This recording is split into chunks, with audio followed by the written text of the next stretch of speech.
Radio Kuwait की उर्दू नशरियात से हम पेश करते हैं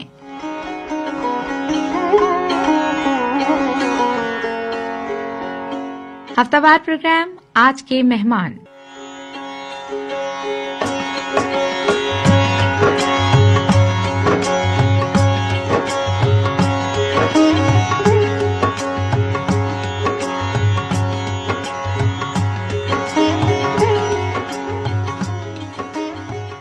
जिसमें शामिल तमाम अफराद का अज़्म है कि मिली मोहब्बत तो आसमानों से तोड़ लाएंगे हम सितारे, मिली मोहब्बत तो आसमानों से तोड़ लाएंगे हम सितारे, हमारे अज़्म जुनू से शायद कोई भी वाकिफ अभी नहीं।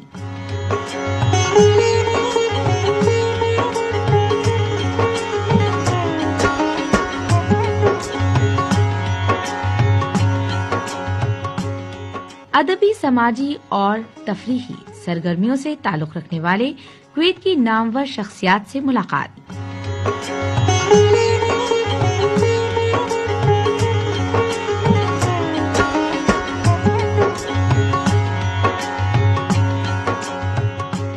कुवैत में होने वाली उर्दू अदब की महफिलों की एक झलक और बहुत बहुत कुछ जो आप सुनना चाहते हैं, सिर्फ और सिर्फ आज के मेहमान में।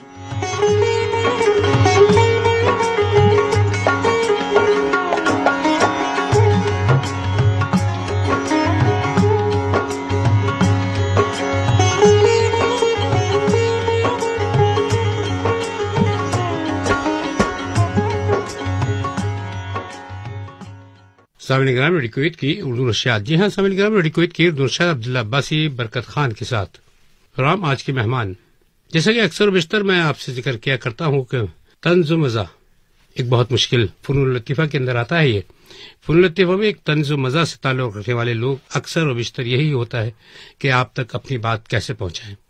तंज़ मज़ा के अंदर अच्छे अच्छे प्यारे प्यारे से अल्फाज इस्तेमाल करते हुए आपकी समातों में आपके होठों में मुस्कुराहट बिखेरते हुए जब वो आपके दिल में उतरते हैं तो आप यकीनन उनके लिए कह उठते हैं कि भाई वाह, मजा आ गया। मगर सामिन किराम, इन तमाम मराहिल से गुजरने के बाद उन शख्सियात को किन किन मराहिल से गुजरना पड़ता है ये वो जानते हैं या उनका दिल जानता है, क्योंकि एक बहुत ही मुश्किल शोबा है।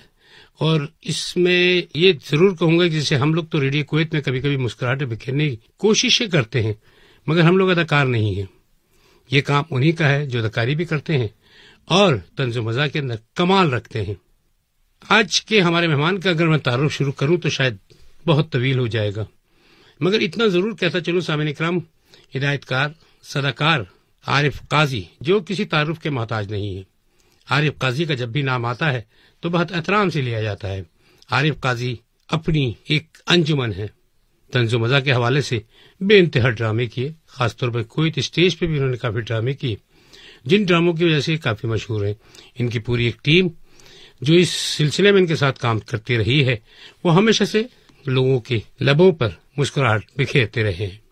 सामिन करम, आज हमारे साथ आरिफ काजी मौजूद हैं। बहुत सारी बातें खुद उनकी जुबानी, मगर वही बात सबसे पहले बहुत प्यार से, मोहब्बत से और एहतराम के साथ, अस्सलाम वालेकुम वरहमतुल्लाहि वबरकातुहू। वालेकुम सलाम अब्बाजी साहब, बड़ी खुशी हुई एक बार दोबारा मैं स्टूडियो में आकर। और सबसे पहले आप बहुत अच्छे इंसान हैं, आपकी जो भाषा है बहुत प्यारी है, और एक आपकी एक बहुत बड़ी चीज हमें पसंद है, वो है कुवैत की उर्दू नशरियात में दोबारा से वो किमिकरी यानी जिसकी किसी की नकल उतारना ये कमाल का दर्जा रखते हैं। उनकी टीम में तो एक से एक रखे हुए यहाँ पे। मगर वही बात, आरिफ भाई क्या हाल चाल है आपके, कैसे? सर दुआ है आपकी, खैरियत से हूँ। आज का इंटरव्यू सिर्फ इस बात पे होगा, आरिफ काजी कौन है, आरिफ काजी कहाँ से आ रहा है, कहाँ जाना चाहता है और कहाँ तक चलेगा। सर आरिफ काजी पैदाइश हमारी सऊदी अरबिया में हुई, सही, दहरान में। वालिद साहब हमारे वहां पर आरामको में मुलाजिम थे, सही। और हम दो भाई, एक बड़े भाई खलील और मैं, हम दोनों सऊदी अरबिया में पैदा हुए थे। मगर उस वक्त हमें एजुकेशन नहीं था सऊदी अरबिया में, तो हम अपने वतन बम्बई आ गए। सही हो गया। और बम्बई में पढ़ाई वढ़ाई के बचपना वहाँ गुजरा, लोग मिलते गए। ड्रामा कहाँ से आया सर? ये बात ये थी कि मेरे बचपन से मैं, लोग कहते हैं कि पैदाइशी एक्टर होते हैं क्योंकि हमारे वालिद साहब से मुझे कुछ मिला था। वालिद साहब भी अपने जमाने में कुछ छोटे मोटे कुछ ड्रामे किया करते थे, फिर सऊदी जाने के बाद सब कुछ भूल गए। सही। और मैं तो कहूँगा कि मैं पैदाइशी कलाकार हूँ। हाँ हाँ। और मोहब्बत लोगों के, खुलूस लोगों के लिए सबसे जो अहम बात है, मोहब्बत, वो सबसे बहुत अहम बड़ी बात चीज है। है। हाँ। और मैंने कोई सीखा नहीं है, मगर मैंने दूरदर्शन, मुंबई दूरदर्शन में भी बड़े बड़े कलाकारों के साथ काम किया है। शफी नामदार, टीपी जैन, कादर खान, सुधा चोपड़ा, वीरेंद्र शर्मा। एक सबसे बम्बई की पहली टीवी सीरियल हम लोग, हाँ हाँ हाँ, उसमें एक छोटा सा किरदार था मेरा। और मैं इनको पी कुमार वासुदेव, इनके डायरेक्टर, जो दूरदर्शन ताल्लुक रखते थे।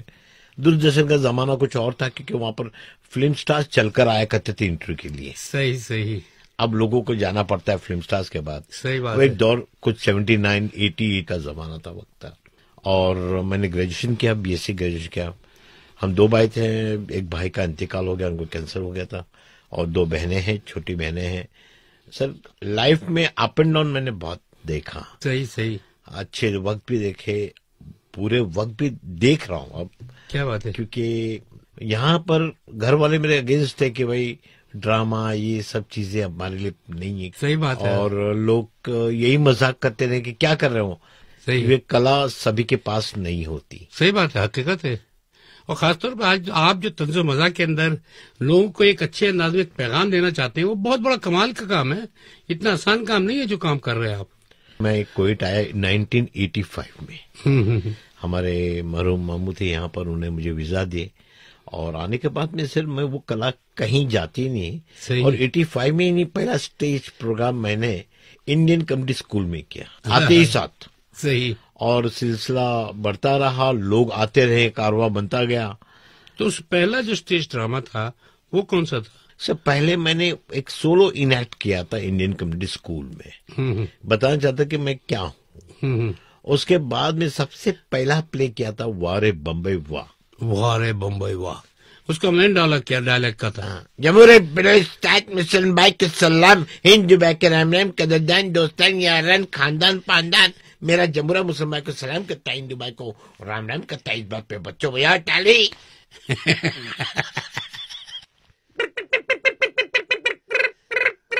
जमूरे बिलोस्तात सच से बतलाएगा तो बता के सामने जो मेम साहब ने काली साड़ी पहनी है, उसका साड़ी का कलर क्या है? काला। जबरदस्त हो गया। तो हिट हो गया वो ड्रामा। तो फिर वो हिट रहा, फिर मेरा सिलसिला चलता रहा। हाँ। और सर ये सब चीजें मैंने पहले कहाँ से सीखी? सही, ये सबसे अहम सवाल है। हाँ, सर हाँ। कुछ चीज मुझ में थी कि एक पत्थर की भी तकदीर सवर सकती है। हाँ, हाँ। शर्त यह है कि सलीके से तराशा जाए। शर्त यह है कि सलीके से तराशा जाए।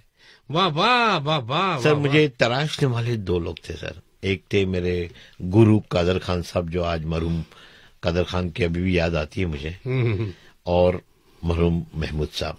हाँ। मैंने बहुत बड़े नाम लिए आपने। ये 2 शख्सियत से मैंने जो सीखा है सर, शायद मैं किसी ने न सीखा हो। सही बात है सर। ये 2 कलाकार ऐसे थे, मेरे हिसाब से कलाकार वही परफेक्ट कलाकार है जो रोते रोते लोगों को हंसाए और हंसते हंसते लोगों को रुलाए। सबसे बड़ी बात ये होती है। तो उनसे मैंने बहुत कुछ सीखा। और यहाँ पर सर कुवैत में आज मुझे 34 इयर्स हो गए, 34 साल हुए सर। लेकिन 34 सालों में आप यकीन नहीं करेंगे सर, कम से कम करीब 200 लोगों ने मेरे अंडर कुछ सीखा। और यहाँ से अपने अपने देश चले गए, कोई अमेरिका गए, कोई कनाडा गए, कोई हिंदुस्तान गए। और कुछ लोग जो मेरे फनकार आर्ट्स ग्रुप मेरे साथ अभी भी कर रहे हैं। लेकिन मुझे ऐसा लगता है कि मेरे फनकारों को भी बुढ़ापा आ गया और मुझे भी बुढ़ापा आ गया। नहीं, आपके फनकार जवान हैं अभी तक, आप यकीन करें।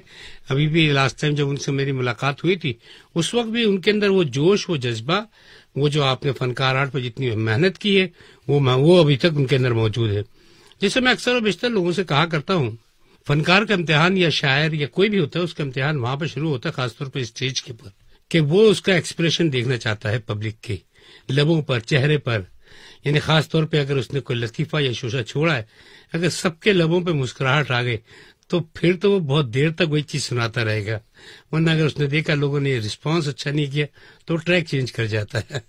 सर और कितना मुश्किल होता होगा उस वक्त आपके लिए? सर बड़ी मुश्किल होती ये है कि किसी ने कहा है ना कि कुछ लोग दुनिया में ऐसे होते हैं जो महफिल में हंसते हैं हाँ। मगर तन्हाई में रोते हैं। हाय हाय हाय ये हाय। आरिफ काजी है सर। वाह वाह वाह वाह। मुझे बड़ा मजा आता है लोगों को हंसाने के लिए, क्यों हंसना जरूरी है। बेशक बेशक। आप जितना हंसेंगे उतनी आपकी उम्र बढ़ती जाती है बेशक बेशक और आपके सब टेंशन दूर हो जाएंगे। बेशक बेशक। आज तक इतने 34 सालों में हमने हंसाया ज्यादा है लोगों को, रुलाया कम है, मगर हमने सर बहुत कुछ रियलिटी पर मैंने जो ड्रामे लिखे हैं और जो मैंने पेश किए कुवैत में, खास तौर पर यहाँ के अवाम के लिए, चाहे वो हमारे हिंदुस्तानी हो, हमारे पाकिस्तानी भाई हो, इवन मैंने बांग्लादेशी के लिए भी बहुत कुछ किया सर। सही। और बहुत से कम्युनिटी के लिए किया और मैं वॉज एक प्रोमिनेंट फिगर हो गया था ड्रामे के साथ साथ सर। एक सिटी बस की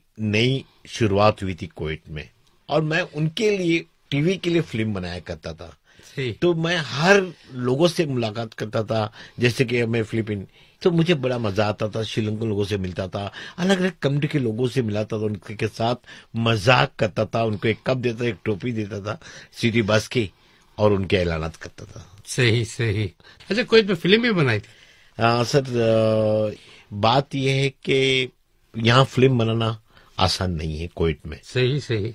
कुवैत में हमें एक दोस्त हमारे पास आए, उनका नाम टिबूश था। मेरे कहने कि मुझे फिल्म बनानी कुवैत में। अपना कुवैत में फिल्म बनानी इम्पॉसिबल।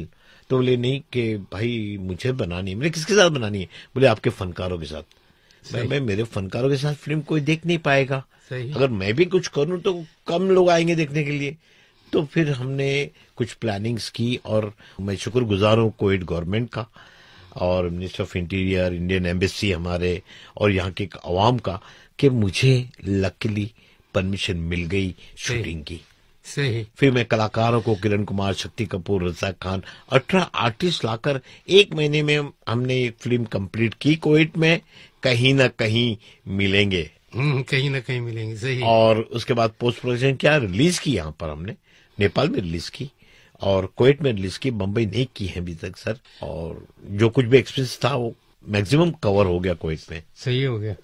अभी क्या करना चाहते हैं सर? उसके अलावा सर मैंने एक अरबी मूवी बनाई थी। हाँ हाँ हाँ। सही सही। Back to Kuwait 82। सही सही। हाँ। और आज मेरे अच्छे ताल्लुकात है अरबी। और तो कोई टीवी पे भी काम किया आपने? जी, कुवैत TV 1, कुवैत TV 2। और तो इस पे क्या अरबी ड्रामे किए? नहीं सर, अरबी ड्रामे नहीं किए, इनएक्ट्स कुछ ऐसे किए कि हम अभी मैं बहुत कुछ अच्छे अच्छे इनएक्ट कर सकता हूँ, लोगों के इमिटेट कर सकता हूँ। तो बीच में कुछ अरबी रोल भी किया था मैंने। सही है जी। और एक मज़ाहिया ड्रामा लिखा है, उसको अरबी में तर्जुमा करना है कि आना बाबा हिंदी। और क्या करना चाहते हैं सर? अब करने के लिए ये है कि 34 साल का सिलसिला बड़ा लंबा रहा। अब मुझे मेरे फैमिली की जरूरत है, फैमिली को मेरी जरूरत है कि मैं, हमारी मोहतरमा है जो उनकी भी सेहत सही नहीं रहती, बेटा छोटा है और सब रिस्पॉन्सिबिलिटीज हैं। मेरा एक भतीजा है एंकर अजहर काजी, बहुत फेमस है मुंबई में sir, all over India famous है। सही। एंकर अजहर काजी जो गोविंदा जी के साथ आए थे और जानता हूँ मैं सर। मेरे बहुत उनसे मुलाकात हुई थी मेरी। जी, आपकी मुलाकात हुई थी सर। और मेरे अपने स्टूडेंट्स जो मेरे साथ काम किया, आज बड़े बड़े स्टार्स है बॉलीवुड में सर, वो खुशी होती है मुझे। सही बात है। तो आप एक्टिंग की तरफ, फिल्मों की दुनिया में बॉलीवुड की तरफ क्यों नहीं रुख किया आपने? सर मौके तो बहुत मिले। मैंने एक फिल्म की थी बचपन में, हाथ की सफाई, दिखा दी। वो हाथ की सफाई में मैंने बचपन का रोल किया था सर, मगर मेरे बहुत अच्छे ताल्लुकात आज भी बॉलीवुड में। तो बचपन की जो हाथ की सफाई जो आपने काम किया था, उसके थोड़े से डायलॉग सुनाए सर। उसमें डायलॉग्स कम थे क्योंकि हम पॉकेट मारते हैं। सही है। वो छोटे छोटे बच्चे जो सत्यन कपूर हमको पॉकेट मार के अब सिखाते थे कि भाई जाइए पॉकेट मारिए लोग ये। और उसमें वो एक सॉन्ग था। और उसके अलावा मैंने मराठी फिल्म में काम किया, मैंने कुछ फिल्मों में अच्छा, मराठी भी आती है? जी मराठी डबिंग थी? नहीं, मैं कोकण का रहने वाला हूँ सर, रत्नागिरी जहाँ आम मिलते हैं। हाँ। तो मराठी अच्छी बोलता हूँ। कोकण की वादी मशहूर वादी है। वादी है सर, बहुत खूबसूरत जगह है। हमारा रत्नागिरी, रायगढ़ डिस्ट्रिक्ट, सिंधुदुर्ग डिस्ट्रिक्ट और हमारा पूरा हिंदुस्तान ही खूबसूरत है सर। सही बात है, सही हकीकत है सर। एक वाकया जरूर सुनाना चाहूंगा कि मेरे फैन हिंदुस्तान के साथ साथ मेरे पाकिस्तानी भाई लोग भी मेरे फैन हैं। वाह वाह, बहुत सारे हैं, बहुत सारे। सर मैंने कुछ साल पहले एक ड्रामा लिखा था, हम पंछी एक डाल के। वाह वाह वाह वाह। बड़ी बड़ी दिक्कत हुई थी मुझे उस परफॉर्म करने के लिए, लेकिन सर प्ले हिट गया। अब तक कितने ड्रामे कर चुके हैं, कुछ याद है? अब तक मैंने सर 38 ड्रामेस कर चुका हूँ कुवैत में। कुवैत में 38 ड्रामे कर चुका हूँ। और शॉर्ट फिल्म बहुत बनाया मैं सर।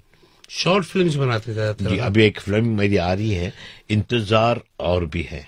इंतजार, उसका स्क्रिप्ट राइटिंग करो सर? नहीं, स्क्रिप्ट राइटिंग किसी सादिक साहब ने लिखी है, सादिक अंसारी साहब ने, लेकिन मैं एक्ट कर रहा हूँ, एक बूढ़े पे का रोल कर रहा हूँ। एक बेटा बहू अमेरिका चले गए, लौट कर नहीं आते हैं। हाँ। और मैं अकेला घर पर हूँ और उसकी कहानी है सर। ओए इसलिए इंतजार और भी है। तो उसका कोई डायलॉग याद है आपको? बेटा तू मुझे छोड़कर अमेरिका क्यों चला गया? इस बूढ़े बाप को इंतजार है तुम्हारा।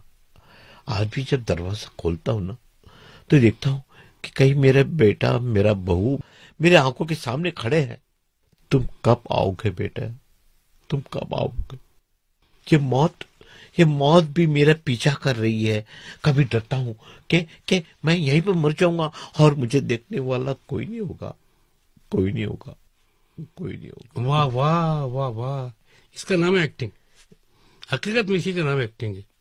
हम लोग ने कुछ ड्रामे किए ऐसे जिसकी इसकी राइटिंग मेरी खुद की थी, मगर ड्रामा लिखने में और उसको एक्ट करने में एक बहुत ही लंबा सफर होता है।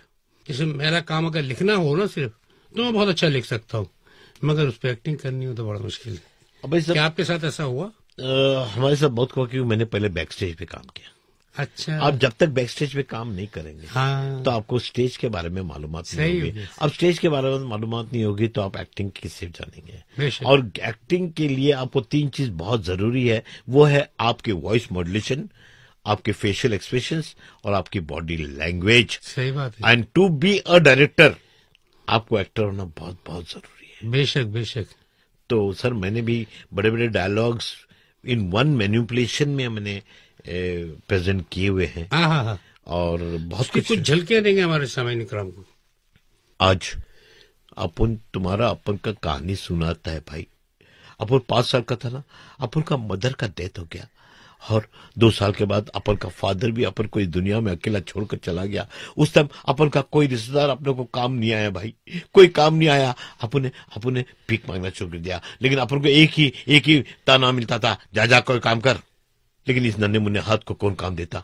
हाँ, तुमने था नहीं ना। तो एक दिन हमने चोरी करना शुरू कर दिया और चोरी करते करते अपने को पुलिस ने पकड़ लिया और हम उनको चिल्ड्रंस में बंद कर दिया। 1 साल, 2 साल, 3 साल, 4 साल, 5 साल। हाँ, मैंने अंदर एसएससी पास कर लिया और एसएससी पास करने के बाद अंदर के लोगों ने हमको बाहर की दुनिया में भेज दिया ताकि हम अपना नया जिंदगी शुरू करें। बाहर की दुनिया में आकर सोचा, हाँ हमने काम करने की तलाश की, लेकिन हमको किसी ने काम नहीं दिया।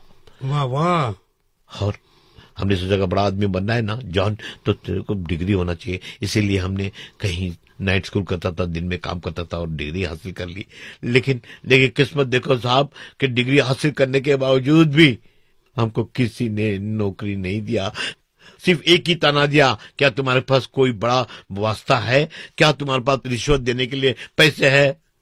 इसीलिए एक दिन गुस्से में आकर हमने शराब पीना शुरू कर दिया और इसी शराब के नशे में अपन ने अपने बीए के डिग्री को आग लगा दिया। बहुत अच्छा काजी भाई, इसी को एक्टिंग कहते हैं हकीकत में। और एक्टर को रोल के अंदर अपने आप को ढालने के बाद फिर वापस आना कितना मुश्किल काम होता है, ये कभी सोचा आपने? सर जैसे एक एक्टर एक्टिंग आपकी है, अभी आपको पब्लिक को रुलाना है, उसके फौरन बाद आपको पब्लिक को हंसाना भी है ताकि लोगों में मुस्कुराहट भी फैल जाए।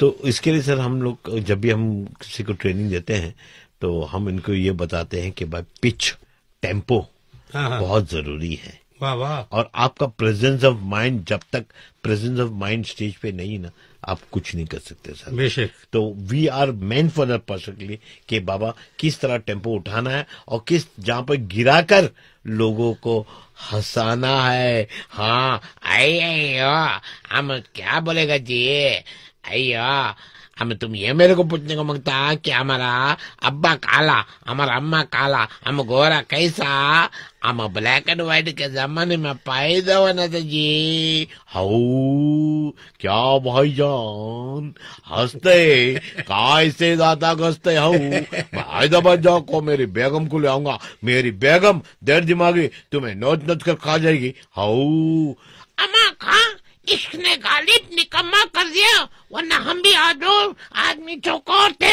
आधा वर्ष बहुत अच्छे काजी भाई, बहुत खूब। इन्हें वो कहते हैं, अक्सर बेशतर मैं कहा करता हूँ लोगों से, मोहब्बत से, प्यार से, अकीदत से, कि फन कुछ भी हो, कहीं से भी शुरू किया जाए, उस फन की कदर जरूर किया करें। जैसे एक शायर से मैंने जब पूछा कि आपको कहाँ पे बहुत अच्छा लगता है, कह रहे मुझे वहां पे बहुत अच्छा लगता है कि मेरे शेर के तमाम मिसरे, तमाम अल्फाज लोगों की समातों से होते हुए इनके दिल में उतरे और वो बेख्तियार वाह वाह वाह वाह कहने लगे। वैसे स्टेज भी उसी का नाम है कि स्टेज पे अगर आप एक्टिंग कर भी रहे हैं तो आप ये अगर देख रहे हैं कि अगर आप रोने का सीन कर रहे हैं, किसी की आंखों में एक कतरा भी आ गया तो समझे कि आपकी मेहनत वसूल हो गई, कि आपने जो चीज पैगाम देना था वो दिल तक पहुंच चुका है। वो जो चीज दिल तक पहुंचती है वही आंखों में नुमाया होती है। भाई साहब, मैंने ये स्टेज 34 साल गुजारे यहाँ पर भी, लेकिन मैंने बहुत अप एंड डाउन देखे लाइफ में। अभी भी स्ट्रगल कर रहा हूँ सर, कि मेरे एक बहुत अजीज दोस्त है जॉनी भाई लीवर, उन्होंने कहा था कि हमको स्ट्रगल आखिरी सांस तक करना चाहिए। वाह। और मेरे फनकार जो मेरे साथ हैं, जो जितने साल मेरे साथ रहे, नए नए लोग बहुत से आए लेकिन मैं ले नहीं पाया, इसलिए कि मेरे फनकार कोई 15 साल से, 20 साल से, 30 साल से, मेरे अनवर कादिर 30 साल से मेरे साथ है। तो मैं यही कहूंगा कि भाई मेरे फनकार मेरे साथ रहिए जब तक मैं कुवैत में हूं, और हमारे साथ लोगों को हंसाने की कोशिश करें।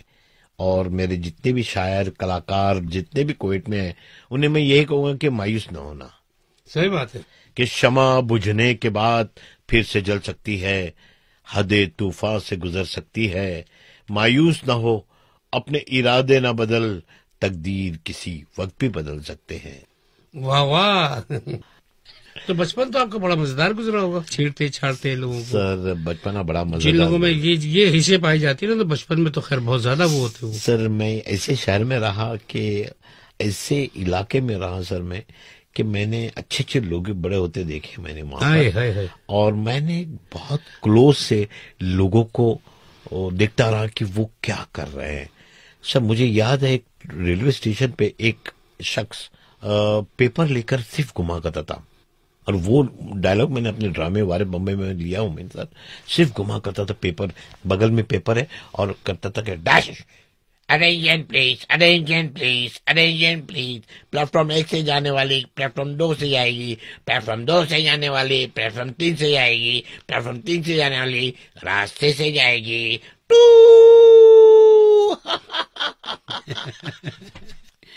वैसे पता है कि आज के इंटरव्यू में इसलिए मुझे ज्यादा मजा आ रहा है कि मुझे ज्यादा बोलना नहीं पड़ता है। आपके पास इतना कुछ है सामिल करम, इतना कुछ है कि हमारा वक्त हो जाता है, मगर आरिफ काजी जब हमारे साथ मौजूद हो तो यानी कि दिल चाहता बहुत देर तक उनको सुनते रहिए। मगर वही बात, आखिर में चलते चलते पैगाम में मोहब्बत क्या देंगे पूरी दुनिया में सुनने वाले हमारे सामीन को? पूरी सुनने वाले सामीन को मैं यही कहूंगा कि अल्लाह आपको सभी को खुश रखे, तंदुरुस्त रखे, और हर जिंदगी खुशियां मिले आपको। आप हमारे लिए भी दुआ करें, हम आप लोगों के लिए भी दुआ करेंगे, और मिलते रहेंगे ब्रेक के बाद। वाह वाह, thank you very much. Thank you अबाई साहब, thank you.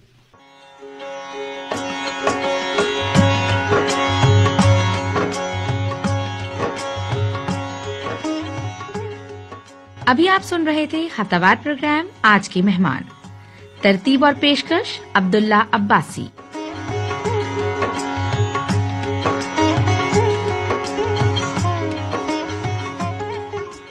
Sound engineer Mohammad बरकत खान।